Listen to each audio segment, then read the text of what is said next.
Guess what took millions of dollars to build, thousands of people to move, more than 10 years to construct, and less than 10 minutes to name? Ladies and gentlemen, the John C. Calhoun Expressway. Now about the name. Augustans always seemed to like South Carolina statesman and former U.S. Vice President John C. Calhoun. Years ago, they named one of our town's fine old streets in his honor. But in the 1960s, that street was extended to where it lined up with Walton Way. They wanted to name it all Walton Way, but they didn't want to lessen the memory of Calhoun. What to do, what to do? Well, here's what they did. They decided to name it all after Walton.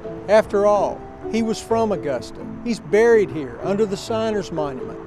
But they still felt bad about poor old Vice President Calhoun. Finally, someone said, let's name that new expressway we're planning after him, and everyone loved the idea. For years, everyone had been using Broad Street or Walton Way, and neither was built for heavy traffic. They needed an east-west route, and I am told at one point considered draining the Augusta Canal and paving it. But they didn't have to. The federal government said it would throw in some money, so did the state, and so did the city. But then things began to stall. For almost 8 years, one problem after another seemed to block the expressway. There were debates on its route. There were complaints on its impact. And most importantly, there were problems with funding. There was even a problem with public interest. Apparently the folks in Harrisburg, who were about to see a big highway come right through their neighborhood, couldn't work up much enthusiasm. Few things, however, can prevent a government project. On a very cold February morning in February 1974, they finally broke ground here at the corner of Green and Millage Streets. Future Congressman Doug Bernard was on hand, and he said it would be the crowning achievement in Mayor Pop Newman's administration. The official route was chosen. Basically, it followed what had been a very narrow thoroughfare called St. Luke's Alley, and the big bulldozers started knocking down houses and moving dirt. It took a very long time to build a little less than 2 miles of expressway through a neighborhood. People seemed to complain about the mess just about as much as politicians complained about the delays. The people who live there complained. The people driving through the construction complained.